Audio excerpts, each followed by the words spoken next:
builders of Association of India, you are all part of the initiative of the Prime Minister of India to build a modern, stable, strong India.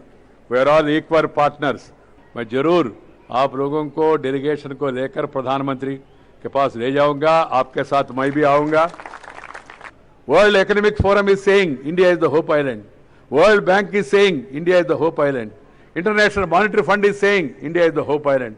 So the atmosphere worldwide in India is only positive. That being the case, we, different stakeholders, different partners, we must all come together. Cooperative federalism, state and center must come together. We should work together. I am happy to state here the state of Telangana and the state of Andhra Pradesh, two Telugu states are also cooperating well with the central government, and all of us together by joining hands and working as a team India, we can take India forward. నువ్వు భీమవరంలో పోటీ చేసినా, గుడివాడలో పోటీ చేసినా, గుంటూరులో పోటీ చేసినా, చివరికి విజయనగరంలో మీ మూలాలకు వెళ్ళి పోటీ చేసినా, బుడ్డిపేటలో పోటీ చేసినా కూడా మాకెవ్వరికి అభ్యంతరం లేదు. ఈ పార్టీకి ఏదైతే తెలంగాణ భవన్ అని మీరు బోర్డు పెట్టుకున్నారో గా బోర్డును తెలుగు భవన్ అని మార్చండి.